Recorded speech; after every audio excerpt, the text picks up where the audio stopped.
Aviso de gatilho. Este episódio fala sobre morte infantil e luto parental. Se você não se sentir à vontade para escutar sobre esses temas, eu te convido a ouvir outros episódios do podcast A Mãe. Não é falta de amor, as pessoas têm boas intenções, mas é falta de habilidade mesmo. Dela não saber o que dizer, como dizer. E fala muita bobagem. Eu acho que parte disso é você... Uma coisa que eu tive que fazer é aprender a perdoar e a relevar e a pensar que a pessoa... Não é realmente falta de carinho, é falta de... Ou que ela não tá levando a sério, ou sofrendo com você. Ela não sabe. É os recursos que ela tem, é algo limitado. Saber lidar com a morte é limitado, ninguém sabe fazer. Podcast A Mãe!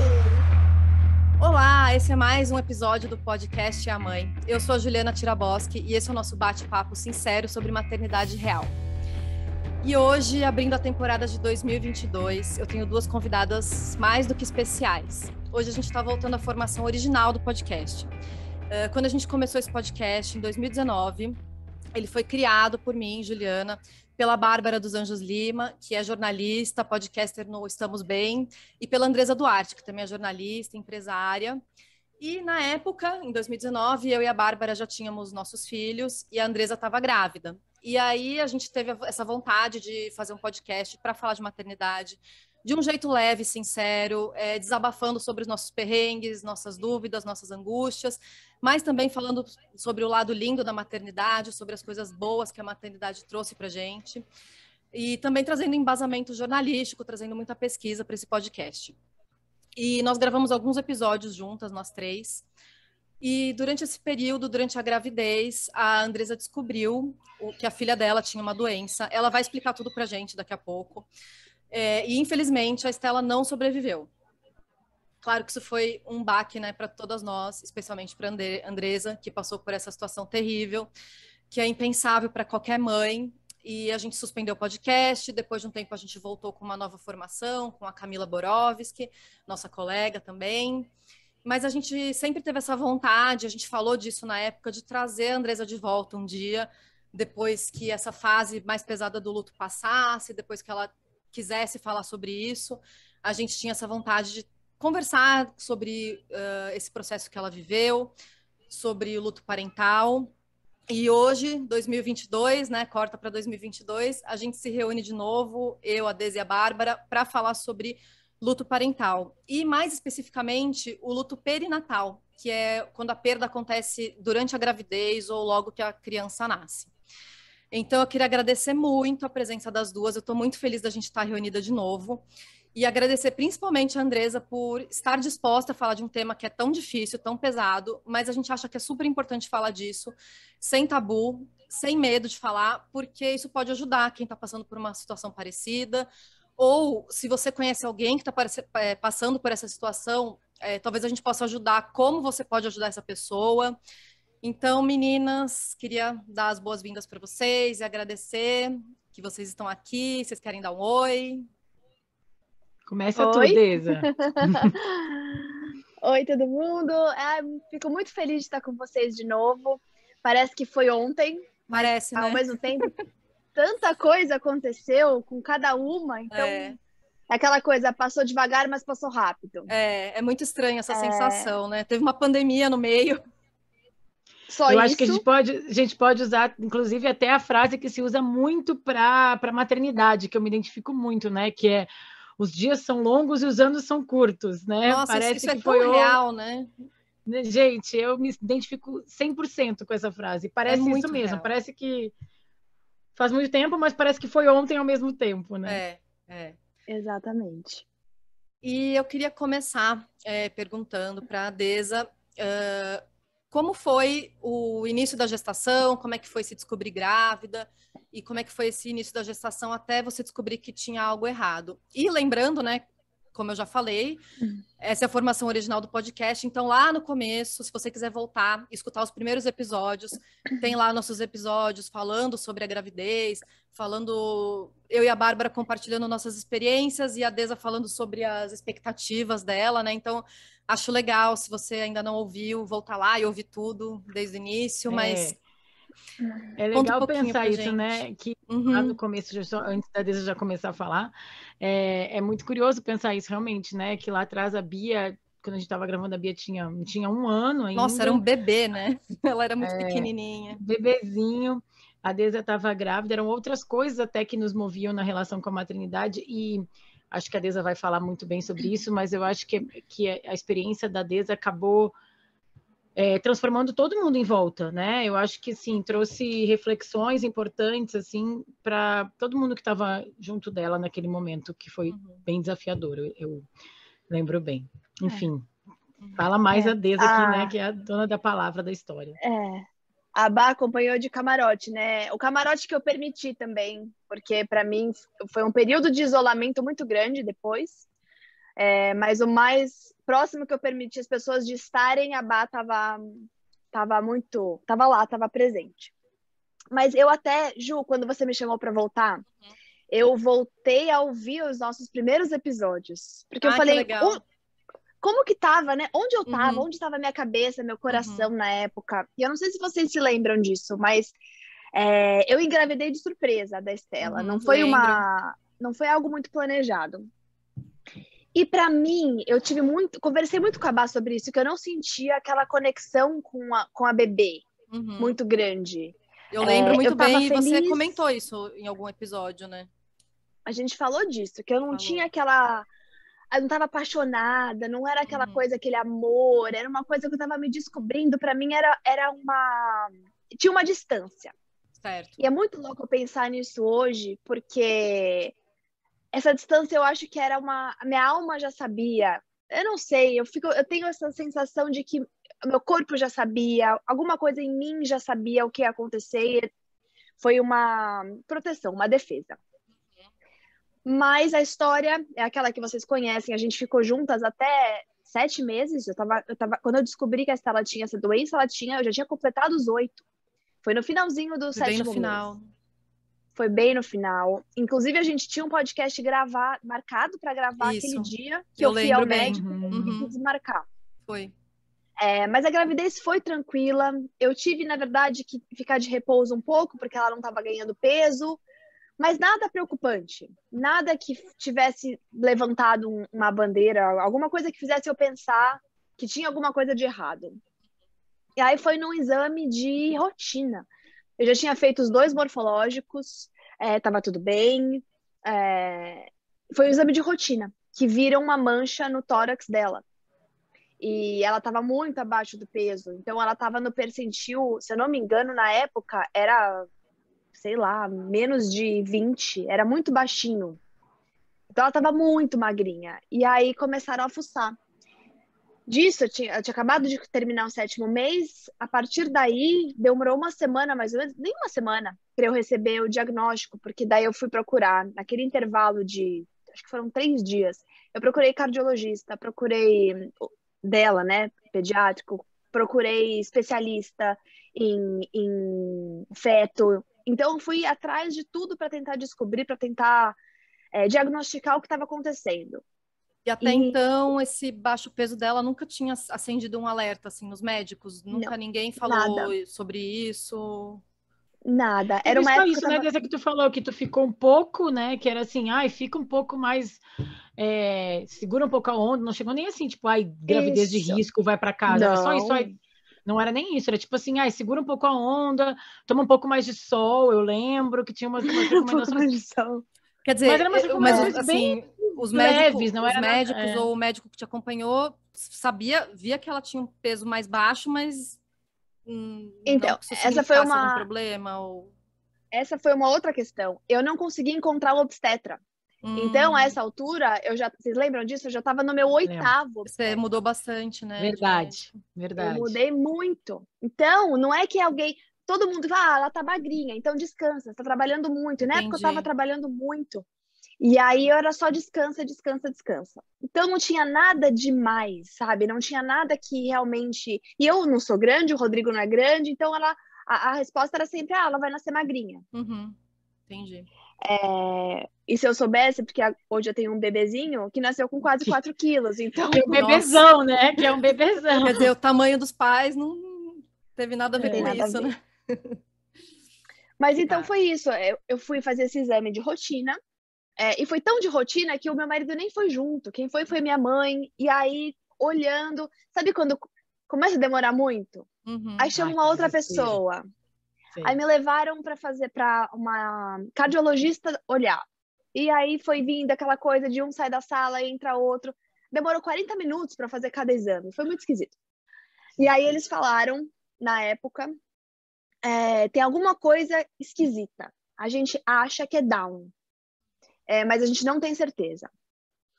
Para quem que a gente manda esses exames? Para qual obstetra? Quem eu sou obstetra? Eu falei, eu não tenho. Eu não tinha. Na hora que realmente eu tive que escolher, eu não tinha nenhum dos 8 servia para mim. Porque você não se identificou com nenhum deles, né? Não rolou aquela... Não era... Aquela conexão, assim, né? Não, aquela conexão não tinha. E aí tinham me indicado a doutora Diana Vani, nem sei se posso falar, mas vou falar, porque ela é tão maravilhosa que eu tenho muita gratidão. Acho que não tem problema nenhum. Quando é elogio, merece ser citado e reforçado, né? E aí eu fui na doutora Diana e cheguei lá com os exames, assim, quase uma bucha, né? Toma que esse problema é seu agora. Ela leu aquilo e ela falou, olha, pode ser Down, pode não ser Down. Vamos descobrir na hora do parto? Porque ela não quis também me fuçar muito. Eu já estava avançado. Se eu fizesse uma amniocentese, eu podia estourar a bolsa, uma questão de uma série que é um de exame coisas. mais invasivo, né? Eu até ia falar isso, só pegando um gancho nisso, assim, quando eu estava grávida, teve algum momento que eu troquei também de médica, de obstetra ao longo da gestação, que me recomendaram a fazer, e eu vejo, até hoje, eu vejo muita propaganda de exames muito invasivos, assim, eu acho que tudo bem a gente fazer todos os exames que a gente quiser fazer na gestação, mas eu acho sempre importante a gente saber quais são os obrigatórios e pelos quais a gente quer passar, porque eu fui numa primeira médica que me deu, assim, sem sacanagem, assim, uns dezenas de exames que depois que eu fui descobrir que não eram tão necessários e viam só estatística e não diagnóstico. Claro que cada gestação tem uma história, cada maternidade, né, assim, às vezes, não sei, acho que tu fez depois da segunda gravidez, né, Deza, mas tu vinha de uma outra história, enfim. Eu sempre acho importante a gente, porque principalmente quem é mãe de primeira viagem, né, pai de primeira viagem, a gente vai... Não sei, a gente tem um feeling, claro, a Deza falou que foi em 8 médicos, eu também troquei de médica, de obstetra durante a gravidez, mas eu acho importante falar para quem está vendo a gente, ouvindo a gente, que a gente não tem as informações às vezes e a gente tem que perguntar, sabe? Porque, claro, aquele médico, aquele obstetra está ali, ele faz isso, é a profissão dele, ele faz toda hora, todo dia, e às vezes a gente não sabe nem onde a gente tem dúvida. Então, eu compartilho aqui uma coisa que aconteceu comigo, que é assim, pergunta para que serve cada exame, qual que é necessário, qual que é extra, tanto porque pode vir algum resultado um exame que pode ser invasivo, pode ser perigoso, pode ser um resultado que é uma estatística, que aconteceu isso comigo, que era uma estatística que depois não se confirmou, não era um diagnóstico, e tanto porque às vezes até custa, né, gente? A gente já gasta tanta coisa já fazendo exame, custa muito caro, né? Acho muito legal esse alerta, né? Que é importante ponderar o que vale a pena ser feito ou não. Claro, tem aqueles exames obrigatórios que tem que fazer. Claro, e esses extras são orientados vale a pena, né? O OMS, Sebrasco, mas a gente vive num país que já é um país que tem o maior número de cesárea, um dos maiores números de índice de cesáreas do mundo. É um país que tem intervenções médicas, enfim, tudo isso. Assim. Então, faz eu acho muito que a gente exame, tem que né? Faz muito exame. Outros países, eu sei que fazem muito menos ultrassons durante a gestação do que a gente faz aqui. Muito menos. Né? Depois a Deza pode contar como foi para ela. Porque a Deza, a gente deu só alguns spoilers aqui, mas o que a Deza... Tô me sentindo apresentadora aqui, Ju. Lógico, mas aqui você sempre vai ser, Bah. Esse podcast é seu. Não, porque assim, a gente contou a história da Estela, mas a Estela tem um irmão mais novo, que é o Oliver, que agora já fez um ano recentemente, e a Deza, na verdade, passou por essa gestação nos Estados Unidos, né? E eu tenho vários amigos que tiveram filho fora do país, que fazem, 2 ultrassons, só fazem ultrassom quando já estão avançando. Não sei como é que foi para a Deza.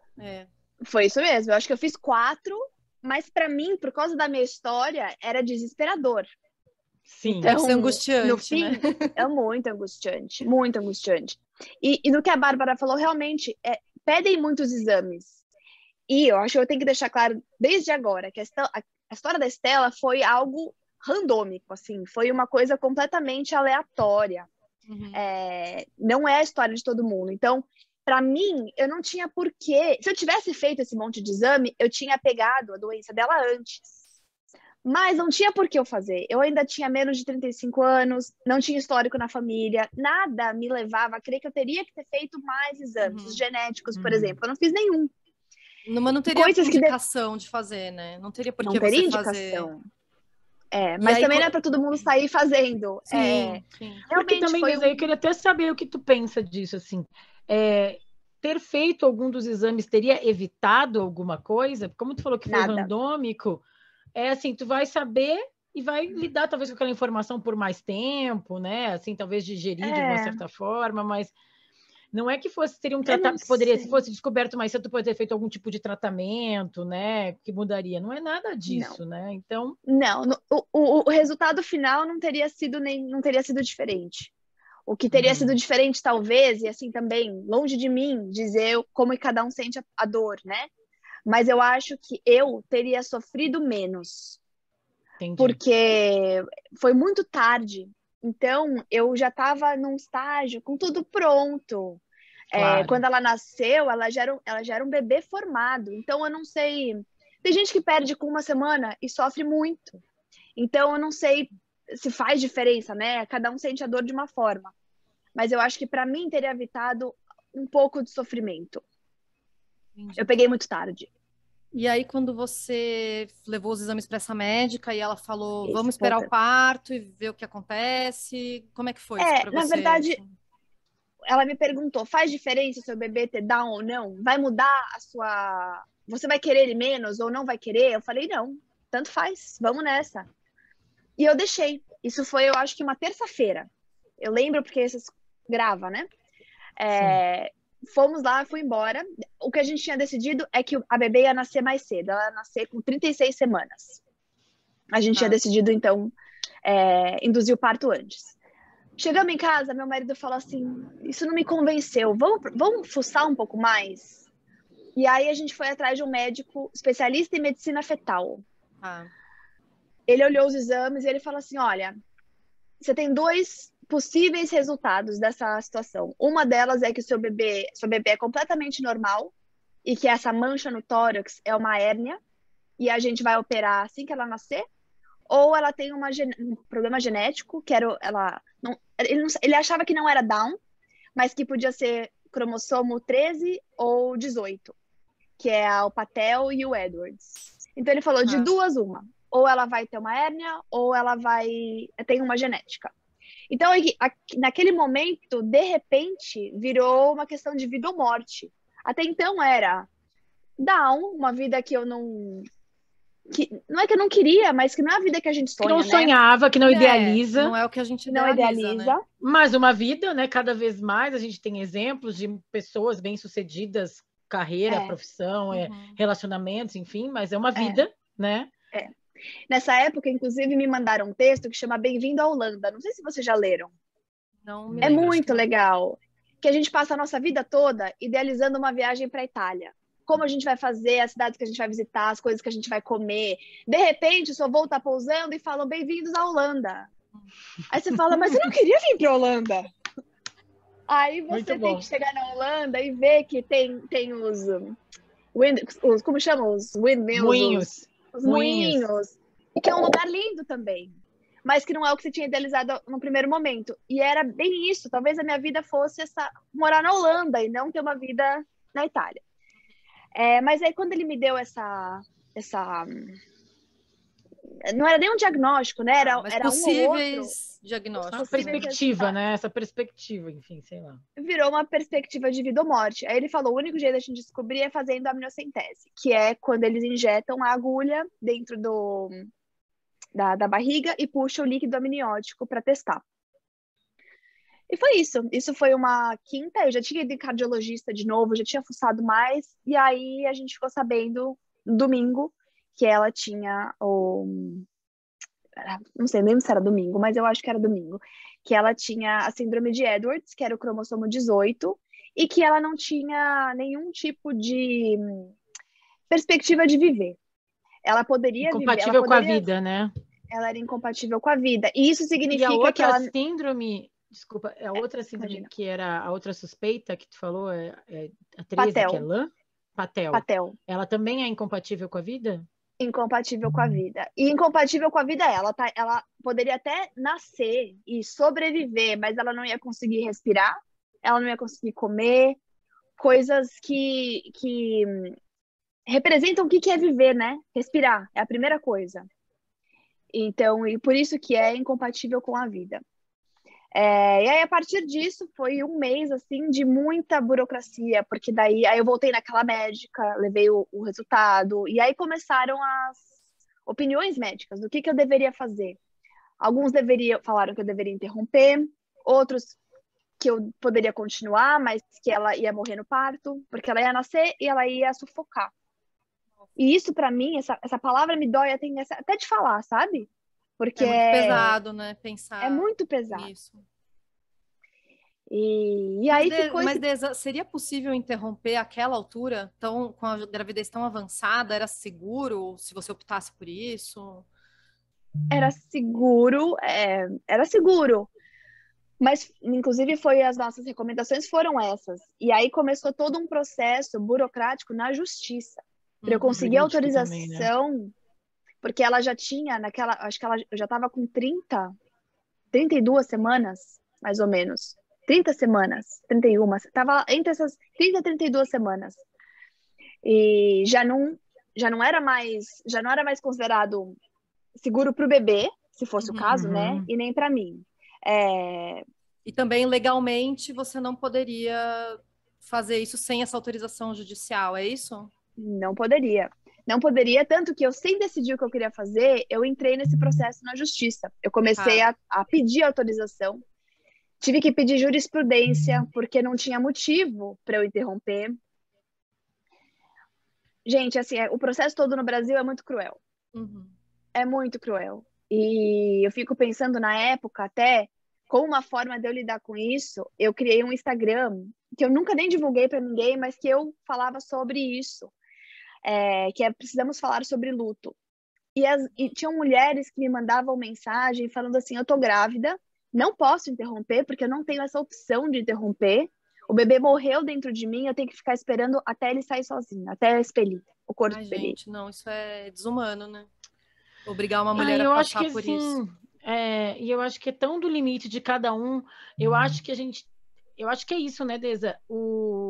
A decisão é do que cada um aguenta, ou quer aguentar, ou acha que aguenta, né? Agora, se é uma posição externa, né? Eu acho e de alguém decidir por você, se você pode ou não, o que você vai fazer da sua vida. É isso. Não, e mesmo que no fim você consiga essa autorização, o processo que você tem que passar, né? Como você falou, é uma burocracia, imagino que deve ser demorado, quer dizer, você fica lá sofrendo por um bom tempo até conseguir, né, resolver.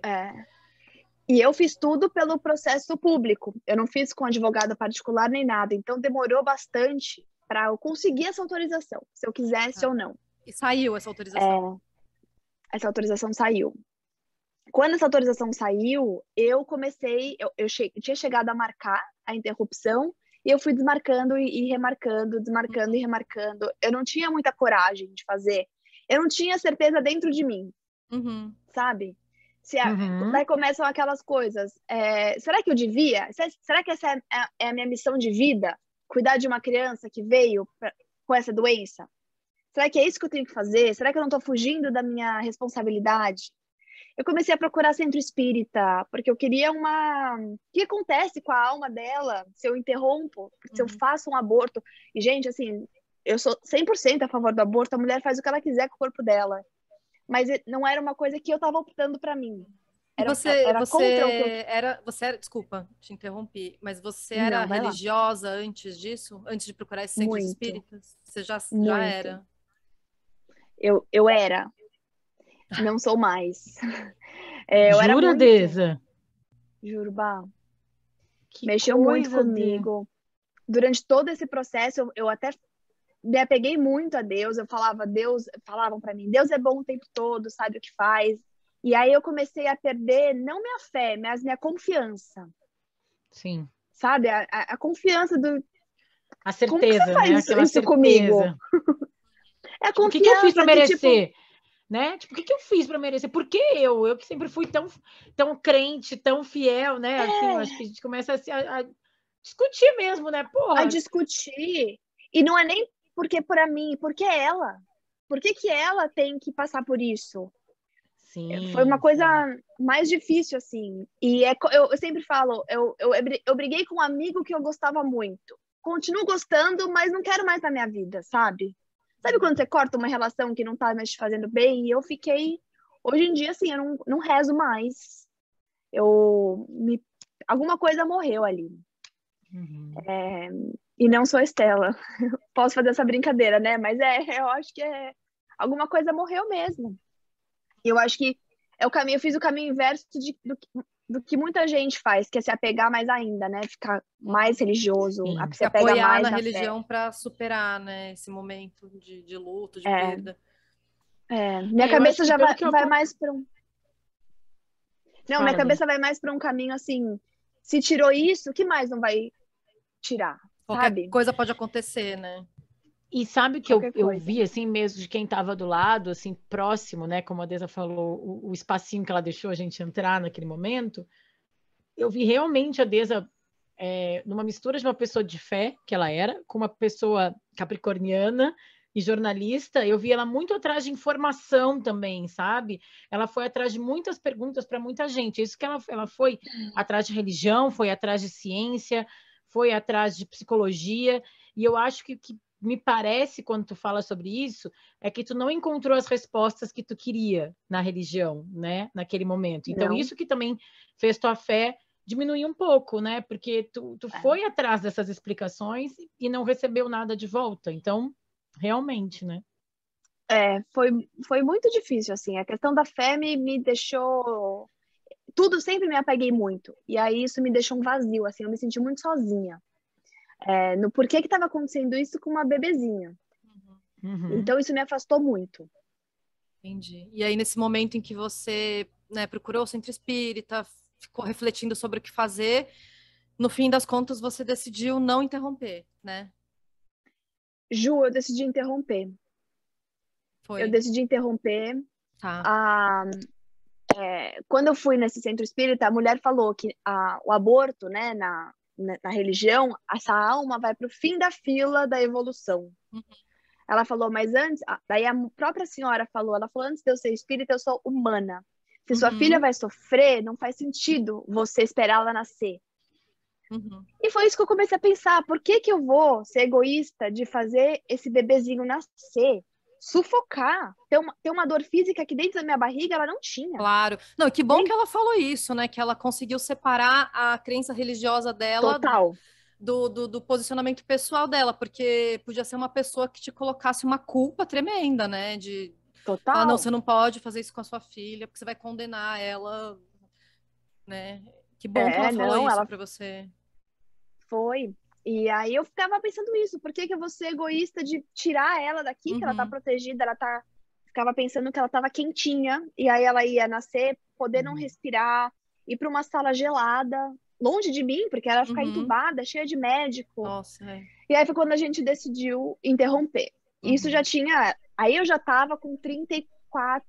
31 semanas. Não, quando eu decidi interromper, eu tava com 33 semanas. Certo. E aí a gente marcou e foi horrível, porque como eles fazem, eles põem a agulha como se fosse uma amniocentese mesmo, e aí o coraçãozinho dela para.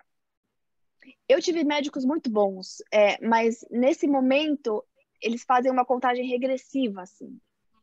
Eu acho que é de quando o líquido tá entrando, mas para mim era uma contagem regressiva para ela morrer, sabe? Foi muito ruim. É uma coisa muito barra. Acho que muito fria, né, para quem tá vivendo isso, porque, sei lá, para os médicos é um procedimento médico ali, né? E eles têm que seguir certos protocolos e deixar a emoção de lado, né? Mas para a mulher que tá vivendo isso, né? Nem imagino como deve ser. E tu passou por um processo, né, Deza? Porque tu já tava com aquele barrigão, né? 32 semanas, gente. Tem muita gente. Já é reta final, né? Não sei quanto tempo os gêmeos nasceram, Ju, mas tem muitas pessoas que têm filhos gêmeos que têm nessa época de 30 e pouquinho. 33, 34. 33, os meus nasceram com 36 para 37, mas tem muita gente que tem antes, né? Então, assim, era uma... E aí tu foi para uma maternidade, né? Tu foi num hospital que era uma maternidade, tu passou por umas experiências, assim, que... Foi É só isso, ficando mais difícil, assim. deixa mais difícil o quadro, isso que eu ia falar. A minha obstetra, que é a doutora Diana, que eu gosto muito, tenho muita gratidão por ela. Por isso, ela me colocou primeiro numa ala que não tinha... Não, ela não me pôs na maternidade, ela me pôs no quarto, porque ela não queria que eu ficasse rodeada de mulheres gritando, dando à luz. Ela não queria que eu ouvisse choro de bebê. Então, ela me preservou muito nesse aspecto. Ela é muito preparada. Eu acho que isso é uma coisa... A primeira coisa, que alguém que passa por isso tem que procurar uma equipe que está preparada para lidar com isso. Porque tem gente que não sabe como agir, né? Até mesmo a equipe médica. Enfim, eu dei entrada no hospital, e aí foi um processo normal mesmo de dar luz. Tanto que tinha gente que não sabia que a minha bebê já estava sem vida. Tanto que falavam parabéns, porque eu estava com uma puta barriga.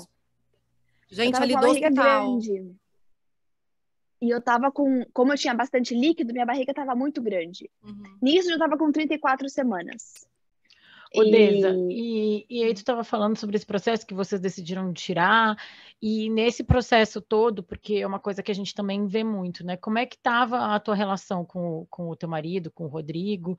Como é que estava a tua relação com a tua família, né? Sei lá, com os avós que também estavam com expectativa, o resto da família, né? Porque a gente sabe que uma gravidez, uma criança mobiliza toda a família, né? Como é que foram essas conversas, assim?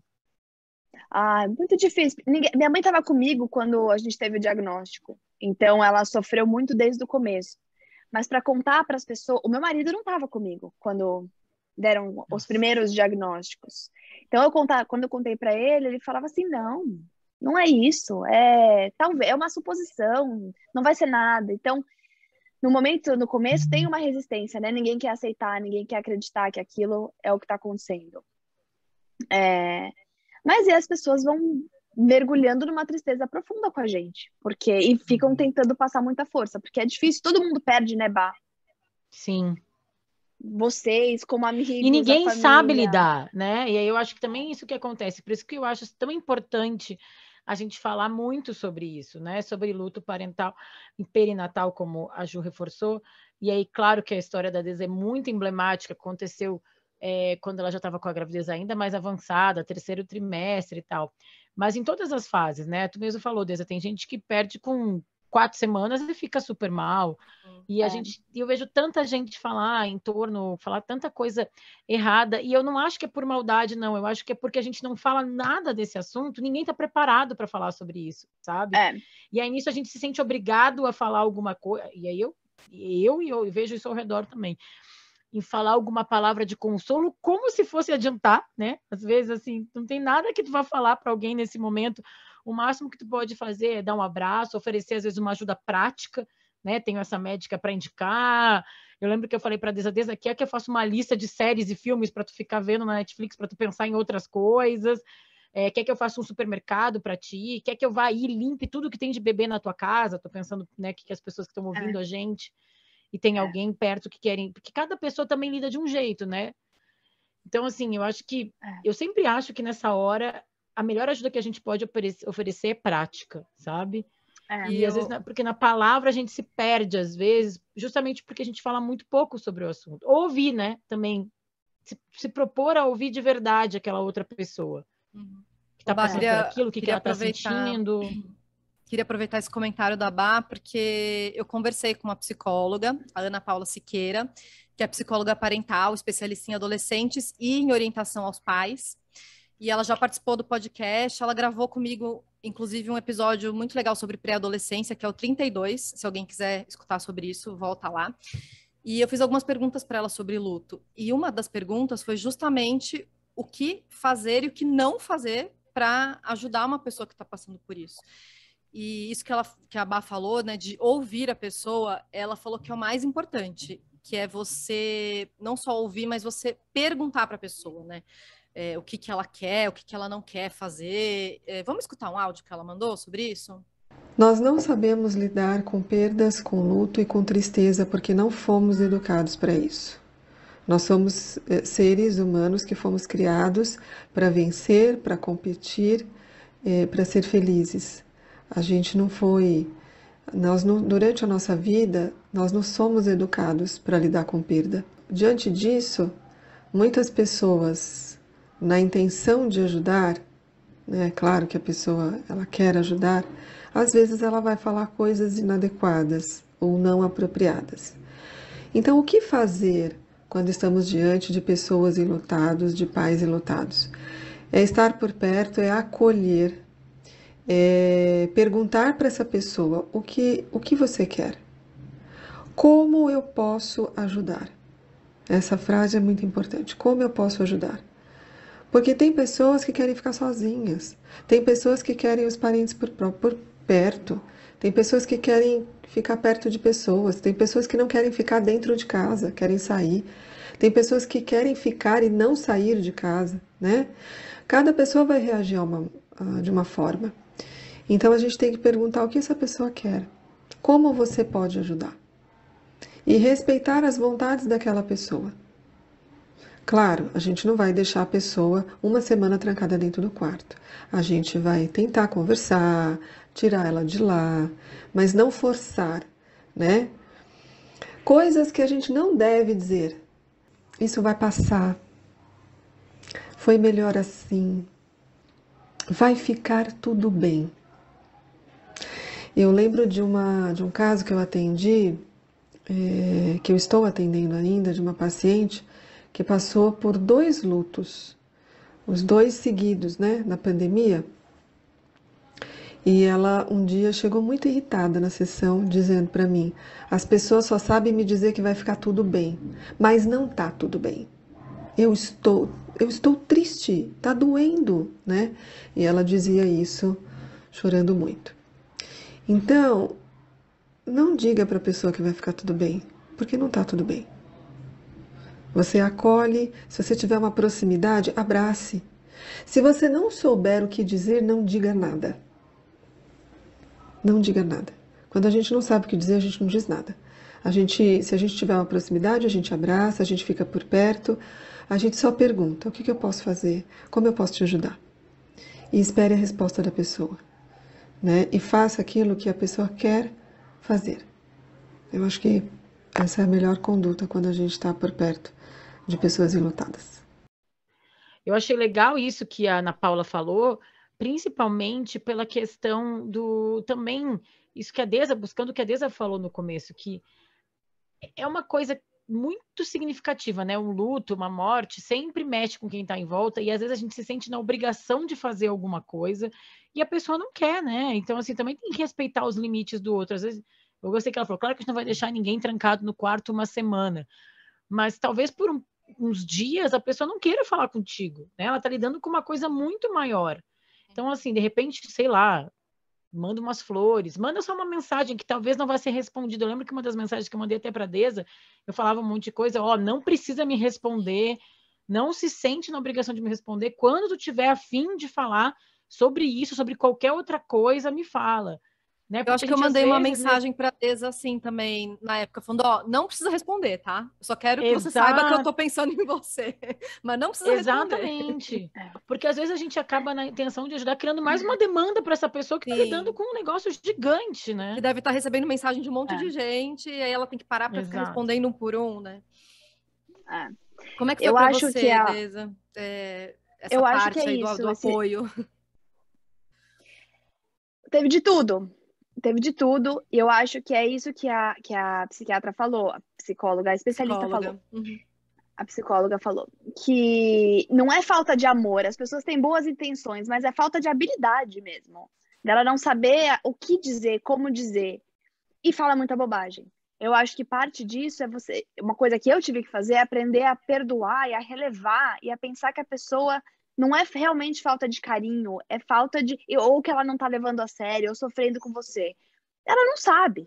É os recursos que ela tem, é algo limitado. Saber lidar com a morte é limitado, ninguém sabe fazer.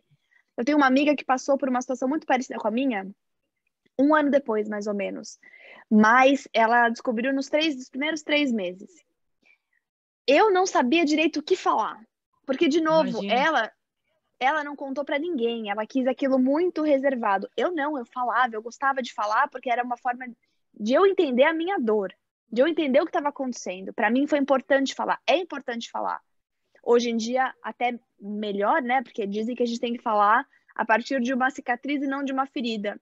Mas o tempo todo conversar é importante. Então, eu não sabia o que dizer para essa pessoa, porque eu não sabia como que ela estava lidando. Cada um passa por isso de uma forma diferente. Mas eu acho que a gente tem que aprender a perdoar e saber que as pessoas têm as boas intenções. Agora, como vocês fizeram, a Bá fez, você fez, Ju, é muito fácil a pessoa que está vendo de fora simplesmente fala assim, ela quer o espaço dela, depois eu mando uma mensagem. E não manda. Exige também muita vulnerabilidade dos amigos se colocar nesse estado de mandar uma mensagem e não receber resposta. Ela falou da pessoa não ficar uma semana em casa trancada. Eu fiquei 40 dias, sem telefone, sem nenhum meio de comunicação com ninguém. Quem sabia de mim era minha mãe, eu estava na época morando eu, minha avó e meu marido. Minha mãe, porque ela vinha todos os dias, e minha avó, ninguém mais sabia da gente. Assim, quem entrasse em contato com ela, sim, mas a partir de mim ou a partir do Rodrigo, ninguém sabia da gente. Então, foi um tempo que eu precisei ficar sozinha. É como eu soube lidar com isso. Eu precisava ficar sozinha. Foi o seu processo, então, acho né? Que foi o meu processo. Eu concordo, eu tenho que perguntar o que a pessoa precisa, porque às vezes a pessoa não precisa de nada, ela precisa só saber que você tá lá. Às vezes ligar o telefone, ver que alguém mandou uma mensagem, isso é importante. Vai te dando um conforto. Até porque, na real, ninguém pode fazer nada, né? A não ser se for resolver uma coisa prática, que nem a Bá falou, de levar uma compra de supermercado, levar uma comida, lavar uma roupa. Tirando essas coisas práticas, quem pode fazer alguma coisa para minimizar essa dor? Não dá. Então, acho que a única coisa que a gente pode fazer é oferecer a escuta, perguntar se pode fazer alguma coisa e se mostrar presente, né? Porque como que a gente vai minimizar uma dor dessa, né? Mas também é muito difícil isso, sabe, Ju, de achar que você tá sofrendo demais. Ou que eu tinha muita sensação, eu tinha vergonha de estar sofrendo tanto. Sério? Sabe? Mas por quê? Porque eu ouvi de tantas pessoas, não tantas pessoas, mas algumas pessoas. Mas que bom que aconteceu agora e não depois. Nossa, gente. Que comentário insensível também, né? Pelo amor de Deus. Mas eu acho que até nessa intenção de ajudar, que às vezes as pessoas falam umas coisas erradas mesmo. É isso que eu falei. A gente tá, como a Ana Paula, psicóloga, falou também, a gente não é preparado como sociedade para falar de morte. Eu acho que os orientais, eles lidam muito melhor com essas coisas, né? Até tanto por uma questão milenar, religiosa, enfim, o jeito que eles lidam com vida e morte é diferente.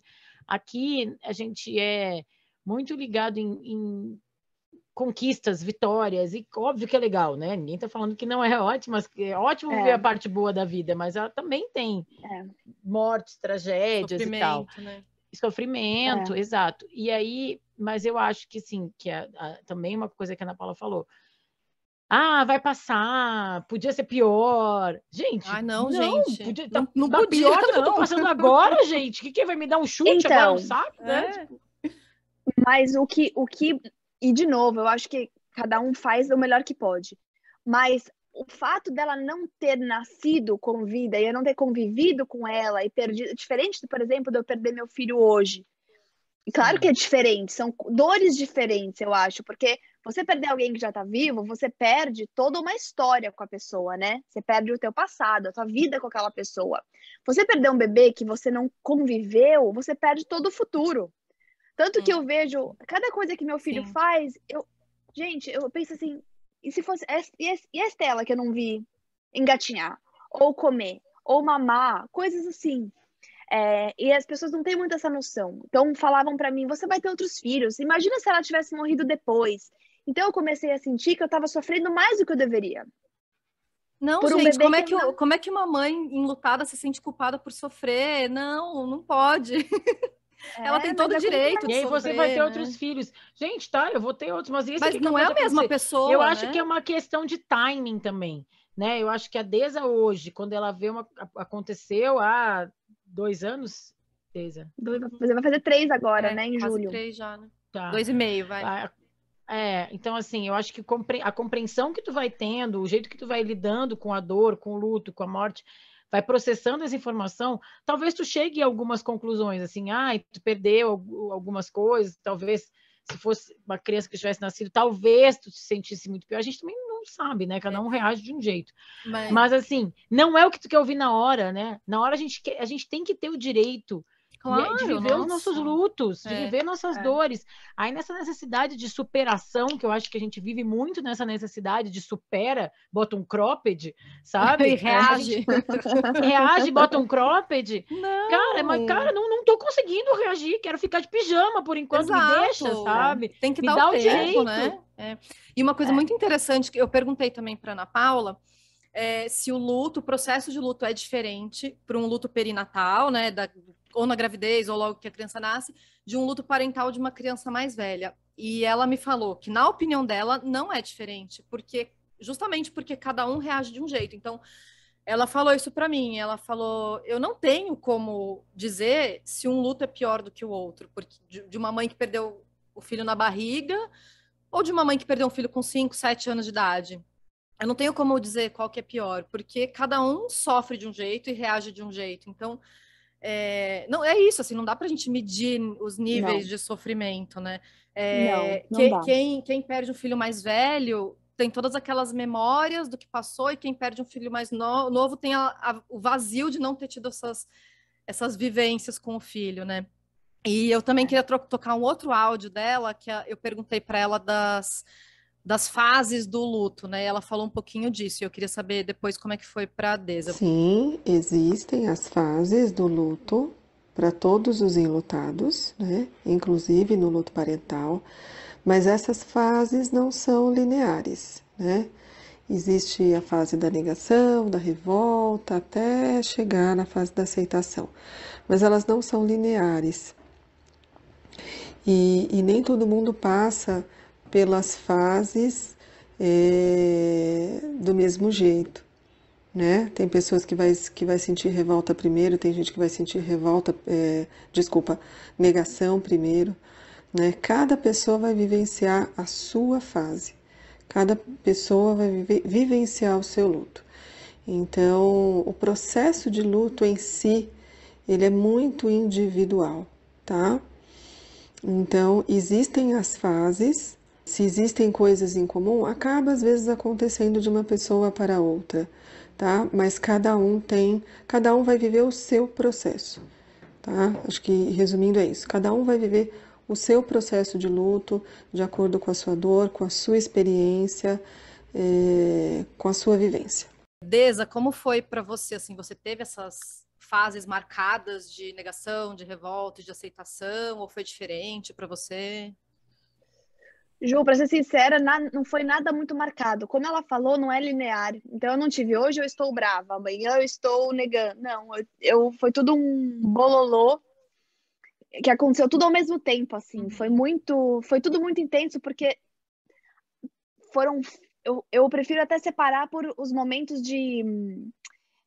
os rituais que eu tive que passar para aceitar tudo, né? Eu acho que mais do que fases de luto, foram fases desse processo todo. Porque daí teve o momento que ela nasceu, porque eu fiquei um tempão no hospital para ela nascer, eu fiquei 4 dias para ela nascer no hospital, muitas horas de trabalho de parto. Nossa, foi parto bem normal. demorado então, né? Foram 56 horas, foi bastante tempo. Nossa. E para ela nascer, e eu acho que foi o luto, eu comecei a viver desde o diagnóstico, não foi desde o momento que ela morreu de fato. Então foi desde o diagnóstico. O meu luto foi muito altos e baixos, e tudo muito ao mesmo tempo, durante muito tempo, né? Então não foi como a gente morre um adulto, por exemplo, a gente sofre com aquilo e vai digerindo aquilo a partir daí. O meu começou antes. É verdade.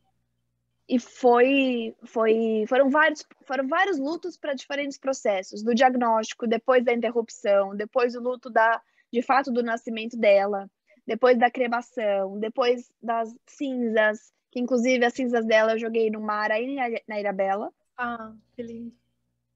E então eu acho que o luto para mim veio em vários momentos, de formas diferentes para cada momento, para cada fase que a gente passou. E dessa maneira não linear, né? Como ela falou. Eu achei Zero bem interessante linear. isso, que a gente virou tão um lugar comum, né? Essa coisa das 7 fases, dos 7, 5, 6, 7, não sei quantos. Estágios do luto, né? Estágio do luto, que parece que tem uma fórmula, né? Uhum. De superar uma coisa dessas. Quando, na verdade, é isso que a Deza e a psicóloga falaram. Não é linear e nada Não é. impede que depois que tu pareça que tá bem, tu vá pro fundo do poço de novo, né? Ah, não, quando eu me mudei pra cá, depois que aconteceu tudo, eu tive dois episódios de crise de pânico. Uma vez no cinema, eu tava no cinema e eu achei que uma pessoa tava entrando encapuzada. Sei lá, me deu um surto, assim, no cinema. E uma vez eu tava morando aqui, já era quase um ano depois. Tá morando Do nos nada. Estados Mora nos Unidos, Estados né? Unidos. Agora, Você isso. falou onde você tá morando. Eu me mudei para os Estados Unidos, muito por isso também. E eu estive aqui quase um ano depois. Então, realmente não é linear. Não é um processo, não é uma coisa que vocês... Para mim, isso foi um episódio completamente afastado dela, mas eu tenho certeza que foi relacionado, sabe? Uhum. A tudo que tu passou, né? E não só a ela também, né? Porque isso vai marcar a tua existência para sempre, né? Não existe também...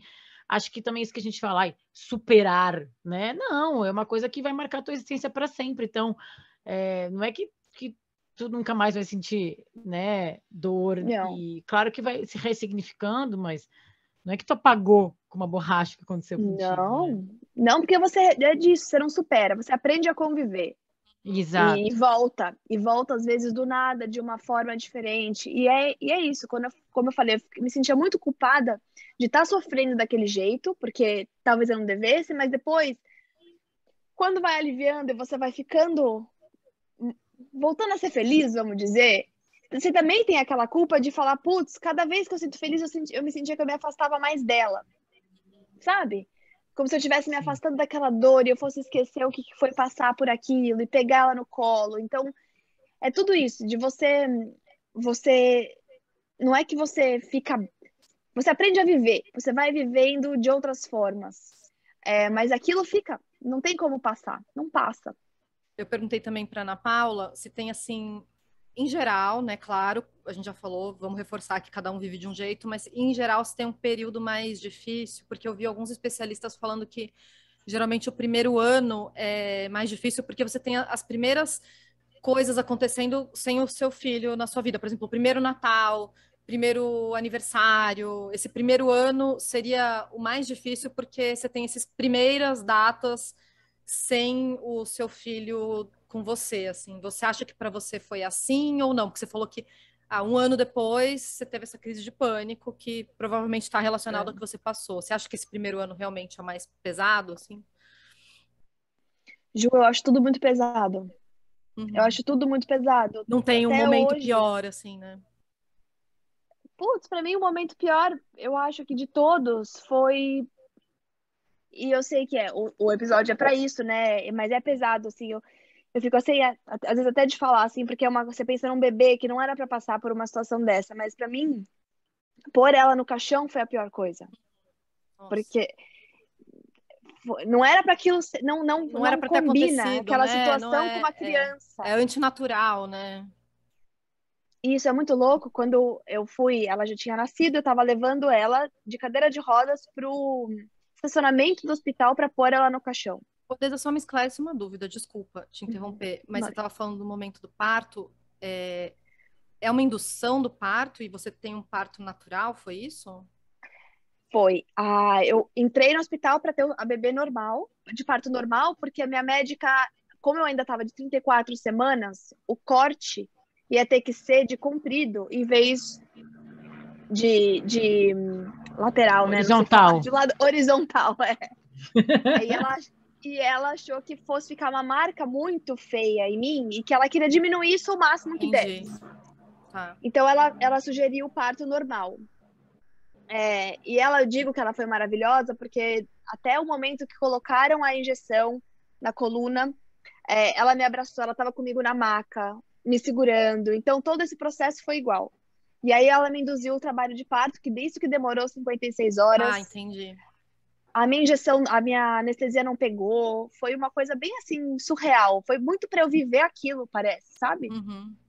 E aí ela nasceu no quarto. Não deu nem tempo de eu chegar no centro cirúrgico. Ela nasceu no quarto. Entendi. Entendi. Aí você estava E falando, voltando, né? Antes de eu ter te interrompido, você estava falando voltando, desse momento que você estava na cadeira de roda com ela. me deram ela, porque inclusive também essa obstetra ficou com ela no colo um tempão, ninando, sabe? Foi muito Ai, legal. como E é minha bom mãe ter também, médicos sensíveis, né? que faz toda a diferença.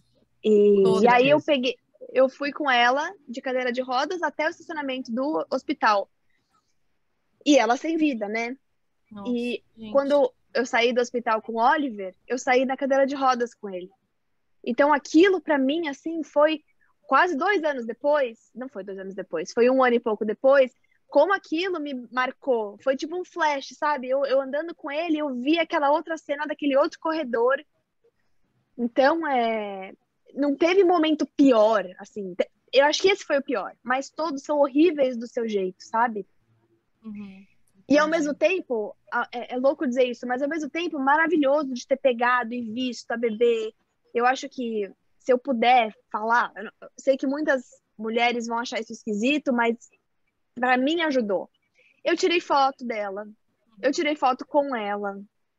Para mim foi importante porque ela significa alguma coisa, ela Claro, existiu, ela existiu. Eu sabe? acho que. Eu E não sei. cada. Continua, continua. Não, não, eu ia falar isso, que falar dela e ouvir as pessoas chamando ela pelo nome, falar Estela, para mim, isso, eu acho que para outras mulheres é importante. Você valoriza e você assume que tinha uma criança lá e que ela existiu, né? E que ela teve o seu lugarzinho aqui no mundo. Sim, ela é uma Sabe que tem pessoa, né? eu tenho uma que já participou também aqui da minha mãe lá, quando eu também participava, que é uma enfermeira obstetra, que é especialista em luto, que é a Beatriz Kesselring, que tem Uhum. grupos de apoio a famílias que têm o luto perinatal e tal. Ela também perdeu uma filha quando era recém-nascida, assim. E essa semana mesmo ela fez uma série de posts em homenagem, falando, seria o aniversário dela, fotos segurando a bebezinha no colo e tal. E 20 anos depois, assim, né? Então, assim, valorizando, assim, ela fala, quando ela se apresenta, ela fala mãe de 4, sabe? Então, assim, porque para ela, e eu acho que para muitas mulheres e homens, famílias, assim, né? É isso, né?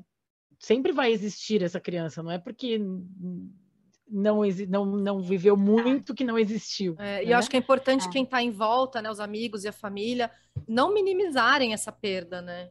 Porque não é porque, né, morreu na barriga ou no parto ou logo depois ou no começo da gestação que é aquilo que a gente falou, né, que a mãe sofre mais ou menos, mas assim, era uma vida que estava ali, né? Então acho que é Não importante não quem. existe essa hierarquia da dor, não existe, Uhum, sabe? Eu sofro mais que você. Então eu tenho essa amiga que teve a mesma doença, a bebezinha dela, mas com 3 meses. Ela sofreu pra burro, e assim, não tem muito como você dizer, eu sofri mais que você. uhum, Cada um tem a sua história, a sua bagagem, a sua forma de lidar. Para mim, foi muito difícil começar a me ajudar. É uhum. muito difícil você começar a se ajudar, porque eu tava lá 40 dias, isolada, dentro de casa, sem nenhum contato com ninguém. Eu precisava começar a fazer alguma coisa para mim, porque eu ia me afundar. Tem mulheres que O que que te desenvolvem. deu esse estalo, assim, que falou, "Pô, eu preciso fazer alguma coisa para sair dessa, assim. Ju, eu comecei a dormir com a caixa das cinzas da minha filha. Hum. E eu tirava do armário quando o Rodrigo dormia e punha de volta antes dele acordar, pra ele não me achar Sério? louca e ir embora. Ele não sabia que Então, você isso. fazia isso. Ele não sabia que eu fazia isso. Eu não sei nem se ele sabe, Sério? porque os Ele outros vai podcasts, eu descobrir fiz já ouvindo esse um. podcast. Ele não consegue falar sobre isso. Ele não consegue ver cena. A gente vê Friends, né? A Bá sabe que eu amo Friends. Ele não assiste aos episódios em que as meninas dão à luz. Ele não consegue mais, porque aquilo ficou tão Entendi. forte para ele. Traumático Como mesmo, né? foi para vocês depois, então, a gestação do Oliver e, enfim, o parto que tu falou como é que foi esse momento, assim? Foi de É. esperança ou foi de medo? Eu acho que foi um pouco dos dois. Eu acho que eu fiquei com muito medo o tempo todo, né? Ele falava para mim, por favor, não tenha parto normal. Ele me pediu muito para não ter parto normal com o Oliver. Porque o da Estela foi muito traumático. Porque Sim, 50 e foi de tantas horas, né? madrugada, e foi de madrugada. A médica chegou a tempo dela nascer, mas até o momento dela chegar, o Rodrigo que estava segurando a Estela, porque a Estela estava saindo já, estava nascendo sem vida, é esquisito isso, mas ele que estava segurando a bebê. Então ele não quis, assim. Então foi uma mistura muito grande. E para mim hoje eu tenho muito medo de engravidar de novo e de ter uma menina. Eu não, assim, bate na madeira, assim, não é que eu não quero ter uma menina, mas para mim ia ser muito difícil ter uma menina. Muito, muito, muito. Então, quando o Oliver foi um menino, eu fiquei muito aliviada. Porque seria uma experiência diferente. Seria uma história diferente. Eu tenho uma menina, não sei até que ponto seria uma história diferente. Seria só uma transposição, uma projeção, né? E eu acho que depois eu volto da questão da ajuda, mas com o Rodrigo eu tinha que ficar me lembrando o tempo todo que ele também tinha perdido uma filha. Porque é muito fácil você se afastar. Depois, se você quiser dar uma fuçada, tem estatísticas que dizem de casais que se separam depois de um filho morrer. É muito alta. Deve ter um impacto imenso no relacionamento, né? Eu lembro muito que quem falou muito abertamente sobre isso recentemente foi a Chrissy Teigen, né? A Chrissy Teigen, que é casada com o... Gente, esqueci o nome do cantor. Eu também não lembro o nome dele. Eu vi vai vir. A história dela, mas não lembro o nome dele. John... Tô cantando as músicas dele. Calma. John alguma coisa. John Legend. John Legend. Então, a Chrissy Teigen e o John Legend já tinham 2 filhos mais velhos, né? E aí ela fez toda uma coisa que, por um momento, muitas pessoas acharam que era até uma exposição demais, mas eu acho que não, eu acho que ela prestou um serviço e falou abertamente. Então, ela contou que o bebê tinha um problema, que teve que fazer o parto também antes, fez fotos do parto, mostrou ele sofrendo. E ela fez muitos posts sobre isso, assim, compartilhou. Eu lembro que nos comentários dos posts dela, tinham várias pessoas comentando. Inclusive, me marcou, inclusive, um post da Maria Rita, cantora, falando: eu passei por algo parecido, perdi um bebê, meu casamento não sobreviveu a isso.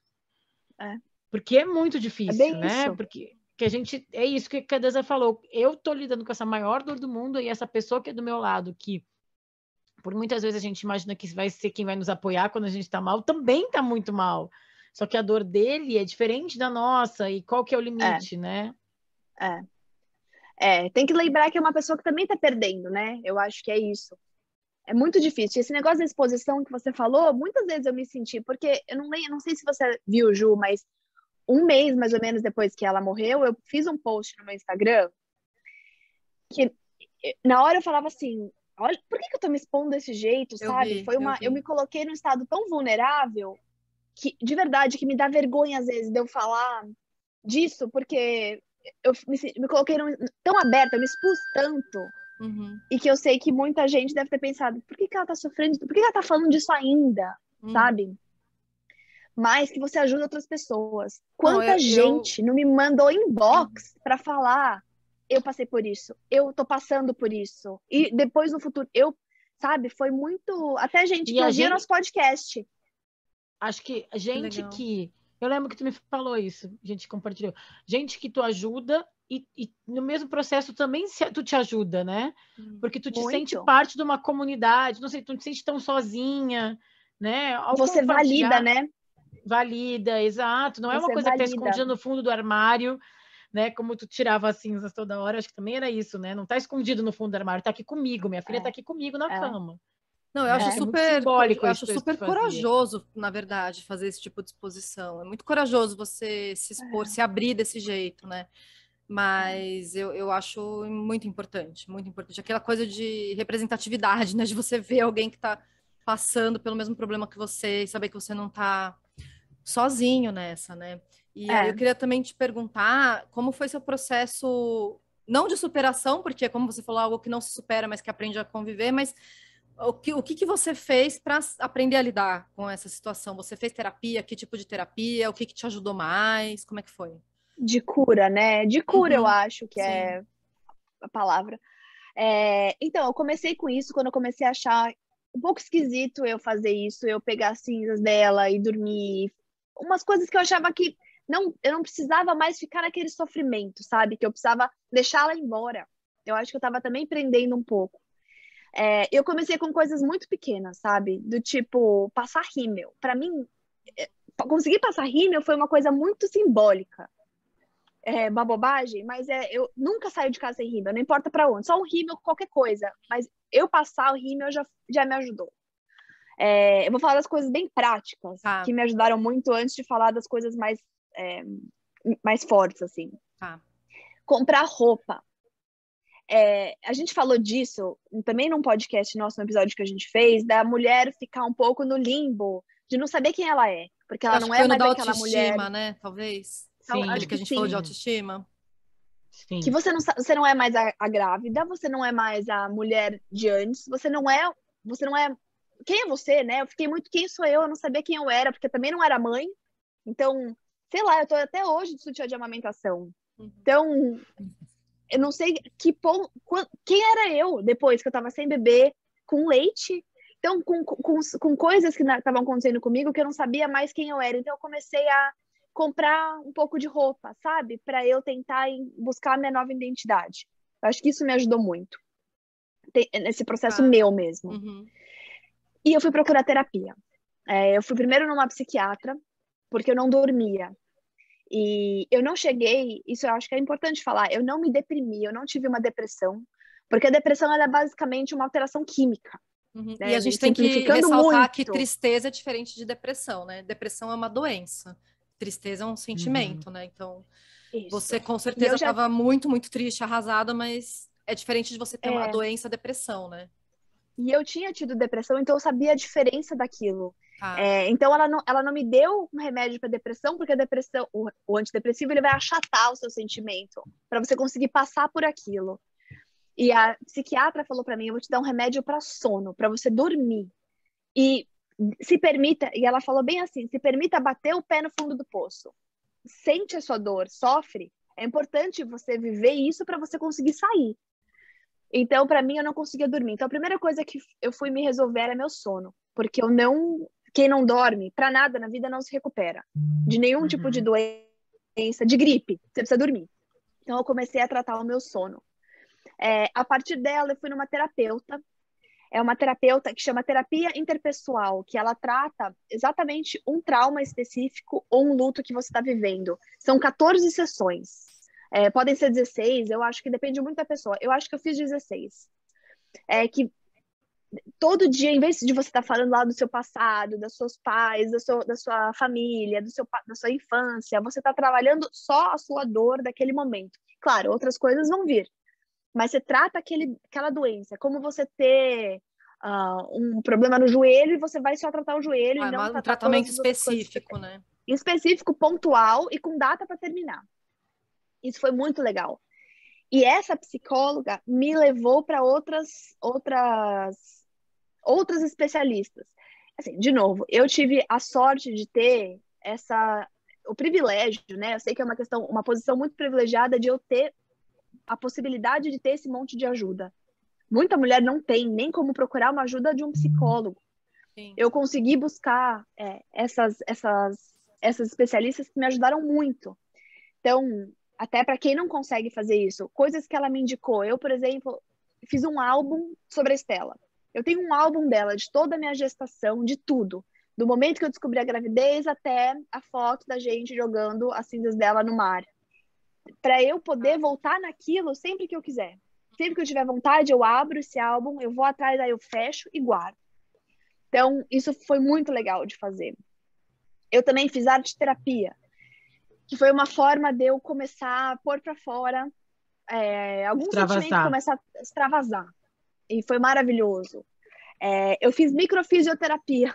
Gente, eu fui fazendo de qualquer coisa que me ajudasse. Eu tava topando. De qualquer coisa mesmo. E aí eu acho que fui buscando ajuda nessas coisas, sabe? Em ouvir muito podcast sobre isso, em ler artigos sobre isso, em conversar com as pessoas sobre isso. E aos poucos ir voltando, sabe? Uma outra coisa muito legal, massagem, que ela tinha falado para eu fazer. O meu corpo passou por um trauma tão grande de ter tido um vazio. O leite acontecendo e sem um bebê, então meu corpo estava machucado. E aí a minha médica falou, vai fazer massagem no shopping. Interessante, eu não imaginava que, né, massagem seria algo que ajudasse no luto, né? Olha que doido. Massagem mesmo, assim, essas quick massagem, qualquer coisa, para alguém Para ter consciência corporal, né? e para alguém Interessante tocar mesmo. no seu corpo. Foi muito bom isso. E uma outra coisa que eu fiz que me ajudou muito, que isso eu comecei a fazer quando eu descobri a doença dela, eu criei um e-mail para a Estela. E aí até hoje eu mando e-mail contando Eu ia te mesmo da minha perguntar se tu vida. ainda manda. Interessante. Eu mando menos, mas eu mando. Eu mandei do aniversário do Oliver, assim, contando um pouco, porque eu tinha criado esse e-mail antes.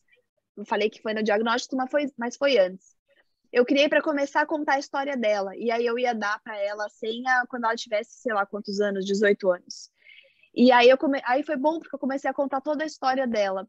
E até dei esse e-mail para o Rodrigo e para minha mãe, se eles quisessem escrever. Não sei se eles escreveram, porque eu nunca nem entrei, eu só mando, nem olho. Mas também foi uma forma de eu conseguir E tu fez esse manter e-mail aquilo pro vivo. Oliver também, ou não?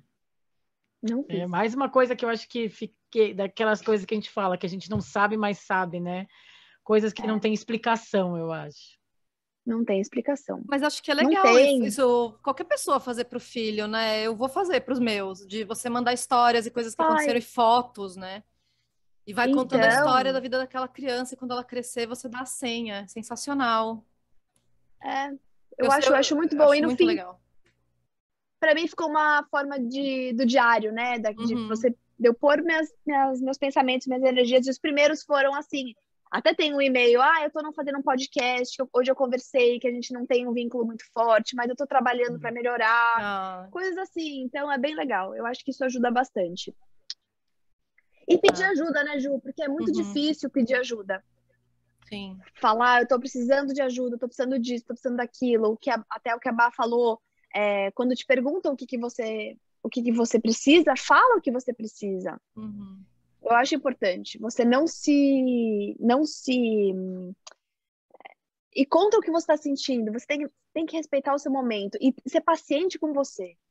Sabe? Porque o seu corpo é bizarro, o seu corpo não tem a justificativa de um bebezinho para o seu corpo estar bizarro, sabe? Você tá lá sem bebê na mão, mas com Parece que uma seu barriga corpo está mole. vivendo um momento diferente do que a sua cabeça está vivendo, né? É uma É, desconexão, né, é, entre o que está acontecendo no seu é, organismo e o que está acontecendo fora dele, totalmente. né? Eu tenho um último Totalmente. áudio da Ana Paula que eu queria tocar que fala justamente sobre a importância de pedir ajuda. Sim, Juliana, é importantíssimo o trabalho com um profissional, com um psicólogo. Não só para a pessoa passar pelo luto, mas para que ela saia do luto. Porque a gente passa pelo luto, a gente fica um tempo no luto e depois a gente precisa sair do luto. E na maioria das vezes a gente não consegue fazer isso sozinho. Então precisa sim do apoio, do trabalho de um profissional, de um psicólogo, que vai te ajudar a elaborar e a sair do luto. Ah, mas eu estou indo à igreja, eu tenho a minha fé, eu tenho a ajuda dos meus familiares. Ótimo, tudo isso é maravilhoso. Eu super apoio, às vezes até recomendo que as pessoas tenham sim uma fé, que elas tenham um apoio religioso, que é muito importante nesse momento, para quem quer e para quem acredita, tá? Mas isso não pode ser sozinho, isolado. Eu acho, na minha opinião, o trabalho religioso, a sua fé, o apoio dos familiares e a psicoterapia, trabalho com o psicólogo, é uma tríade fundamental para que você possa trabalhar, para que os pais, né, para que a pessoa que está enlutada possa passar, trabalhar o luto, sair do luto e voltar a ter uma vida melhor, né? A gente precisa passar por ele, viver, mas precisa sair, né? Então o trabalho em psicoterapia é imprescindível.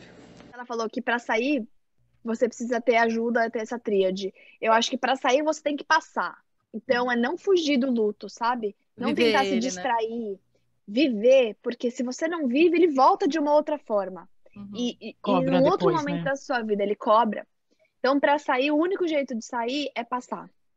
E eu acho que é isso. Você tem que aceitar que está acontecendo aquilo e viver da forma que você consegue. Uhum. Seja com Deus, seja com. Mas a terapia realmente, para mim, foi fundamental.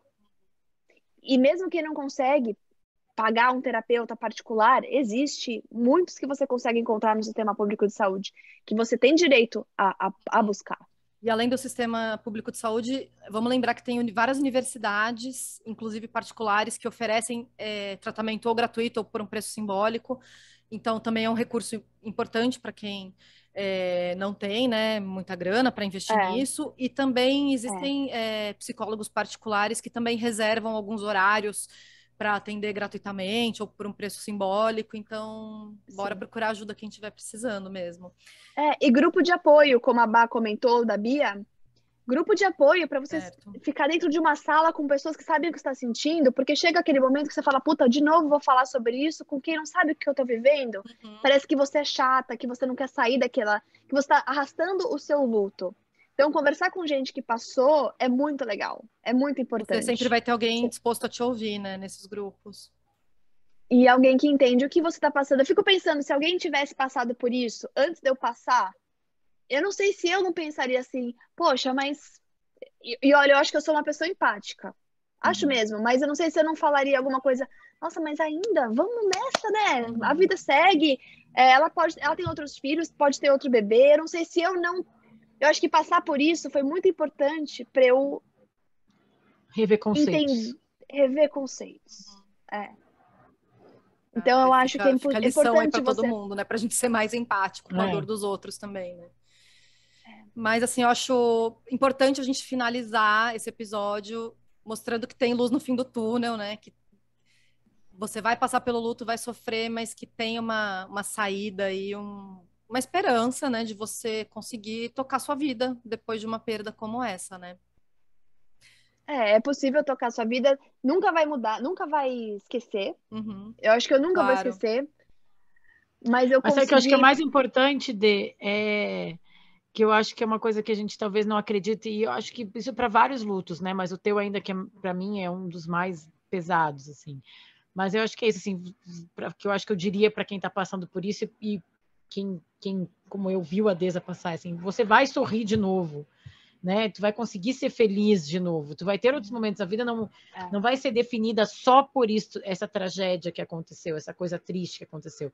Não vai esquecer jamais, claro que não vai ser superado, mas terão outros momentos tão importantes na tua vida que vão equilibrando a vida, né? Momentos tão felizes quanto aquele foi triste, e a gente vai levando, eu acho que é meio assim. E que você vai sobreviver, eu acho que você buscar ajuda, você garante que você sobreviva, né? Porque tem aquele momento que você fala assim, tanto faz o que acontecer comigo, porque você perde um pouco a vontade de você viver. Mas você tendo ajuda para passar por esse momento, você sabe que você vai sobreviver e é isso que você vai sorrir de novo. Aquilo vai fazer parte da sua história, não vai mais ser só a sua história, né? Você não vai ser definida por aquilo, vai fazer parte da sua história. Perfeito, acho que não tem jeito melhor de terminar essa parte do nosso episódio, mas agora no finalzinho a gente tem nossos blocos. Vamos para eles, então? Vamos lá. Bora. Bom, gente, no bloco Conselho de Mãe, a gente dá uma dica, que pode ser um filme, uma série, um documentário, uma palestra, uma dica prática, qualquer coisa que ajude aí as pessoas que estão ouvindo dentro desse tema. Deza, você já deu várias dicas nesse episódio inteiro. Tem alguma outra coisa, alguma coisa pontual, algum filme, livro, série, qualquer coisa assim que você acha que pode ajudar? Sim, eu deixei uma coisa de fora que para mim foi muito importante, que é a constelação familiar, que eu fiz por indicação de uma médica, que é quando a Bárbara falou, a Estela tem um irmãozinho mais novo. A constelação familiar é justamente, a ideia é você entender a hierarquia da sua família, que é da sua história e até a dos seus filhos. Então, a criança tem que crescer sabendo onde ela está naquela família. Então, o Oliver, que é meu filho, ele tem que crescer sabendo que ele não é o filho mais velho, ele foi o segundo. E isso desata os nós da energia da família. E para mim isso foi muito legal, eu entender um pouco da minha história, da minha família. E o que eu quero passar para o Oliver daqui para frente. Isso me deu muita força. É uma experiência bem pesada, bem pesada mesmo. Acho que não tem outra palavra, mas muito legal. E eu queria indicar bom, não sei se a Bárbara vai indicar um filme. Vai indicar filme, Bah? Não. Não, acho que tu vai indicar um filme que eu não vi ainda, que é o da Melissa McCarthy. Já viu esse filme? Não, como chama? Eu não vi ainda na minha lista, então indica o teu aqui enquanto eu procuro aqui o nome do filme da Melissa. Eu ia indicar eu não sei como é que fala em português, é Pieces of a Woman. Eu acho que ele tá com o nome em inglês na Netflix. Nossa Senhora. Bom, eu queria dizer acho que ele eu tá com o nome, sim. Eu não assisti a esse filme, não. Eu não tive coragem, porque eu acho que vai ser uma paulada, assim. Mas quem assistiu diz que gostou muito. Eu precisava assistir para ver se é fiel aos sentimentos reais. Mas, pelo que eu li, sim, são. Então, é uma dica que eu vou dar para mim mesma, assistir esse filme. Então... Tem um outro... Fala, Ju. Não, é que eu tem um outro filme, o filme da Melissa McCarthy, que eu falei, só para falar, chama Um Ninho para Dois. E é o casal, a Melissa McCarthy, que é essa comediante bem famosa, e tem o Chris O'Donnell, que quem não sabe é o policial do Missão Madrinha de Casamento. Eu não lembro dele no filme, né? Ele foi o Robin. Ele é o Robin do Batman, não é o Chris O'Donnell. Não é o Chris O'Donnell, chama Chris O'Donnell. Eu não sei quem é ele. É um cara do Missão Madrinha de Casamento, é um cara que faz comédia e tal. Então, os dois são atores de comédia nesse filme que é dramático, que chama Um Ninho para Dois, que é sobre um casal que perdeu o bebê mesmo. Então, assim, eu não vi também, vou fazer que nem a Deza, botar na minha lista, na nossa lista juntos. Então. E tu ia falar, né? Eu tenho mais uma indicação, mas pode falar, Ju. Não, fala aí. A minha outra indicação é um podcast chamado Finitude. É um podcast do Renan Suquevicius e da Juliana Dantas. Eles falam, na verdade, sobre morte e luto. E aí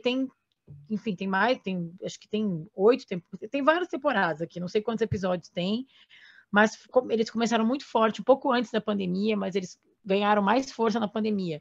E eles falam, tem um episódio até sobre a Marília Mendonça e o luto coletivo, que é quando uma pessoa nova, famosa, morre.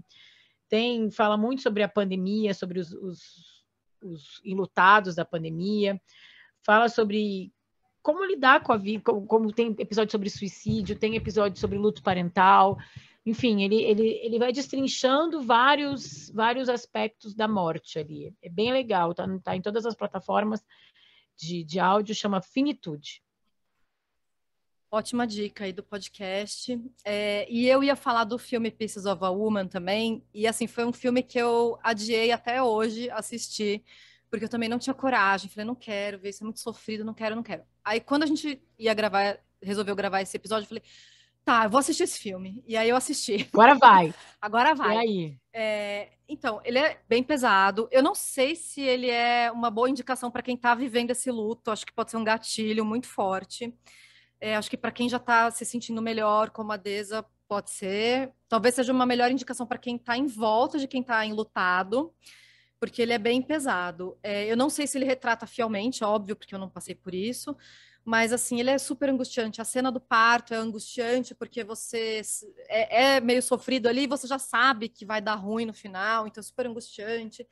Mostra assim a volta dela ao trabalho depois e como as pessoas não sabem o que falar, têm medo de falar com ela, ou falam besteira, falam demais.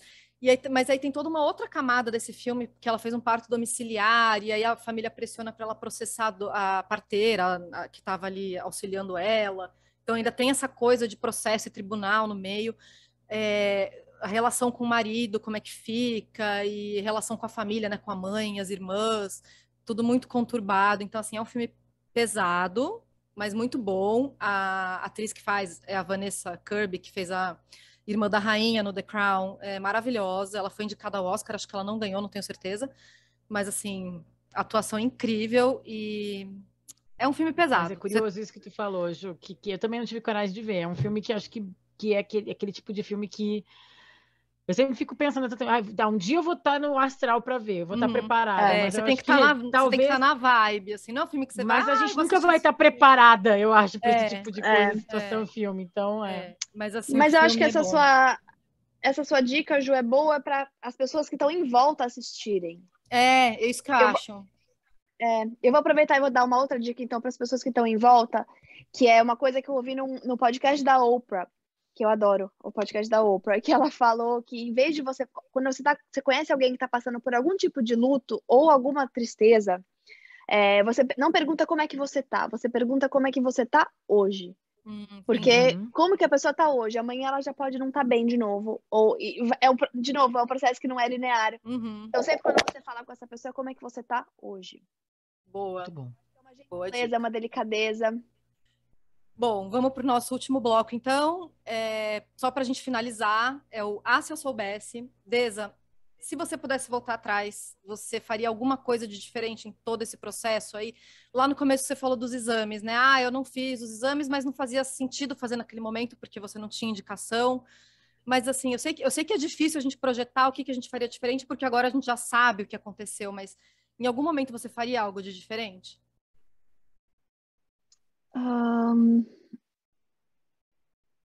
Sim e não. Eu acho que se eu tivesse descoberto antes, eu não teria sofrido, eu acho, dentro de mim, que meu sofrimento não ia ter sido grande, porque ver ela, pegar ela no colo, foi para mim o que virou. Foi a chavinha que virou e que me fez cair, assim, completamente. Foi ela se tornar tão real.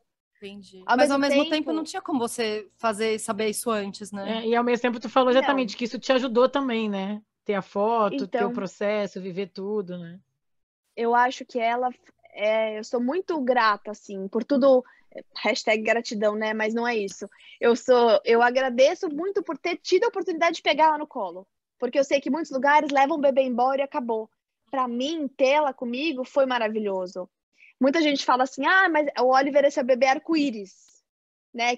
Chamam de bebê arco-íris o bebê que vem depois de uma perda. E eu falo, ele pode ser arco-íris, mas não se isso significasse que ela foi uma tempestade, porque ela não foi uma tempestade para mim.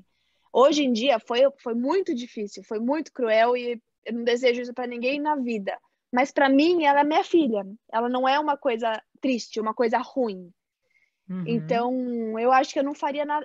Se eu pudesse ter evitado essa dor, eu teria, mas ao mesmo tempo não, porque me transformou de tantas maneiras. Entendi. Que eu não quero nem ser aquela pessoa de novo. Eu acho que essa pergunta que eu fiz é até meio cruel, né? Porque assim, não tinha como você saber antes. Não. Então, aconteceu o que aconteceu, né, gente? Não tem fórmula e não tem jeito certo de passar por isso, né?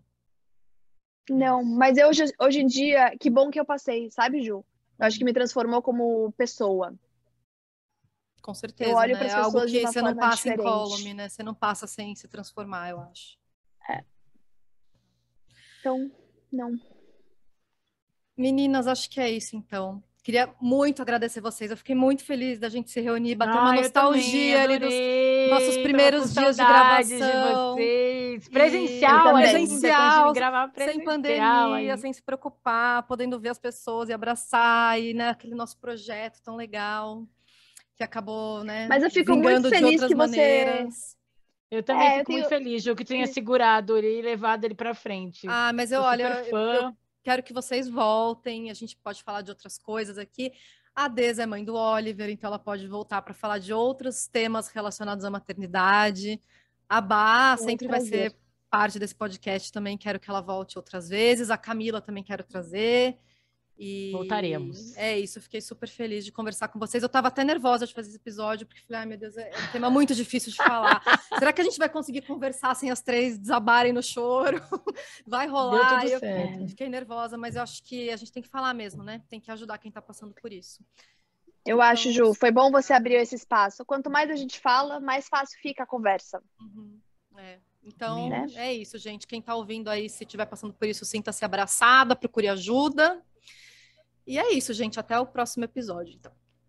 Beijo, minhas queridas. Adorei. Beijo para os ouvintes. Tchau, tchau.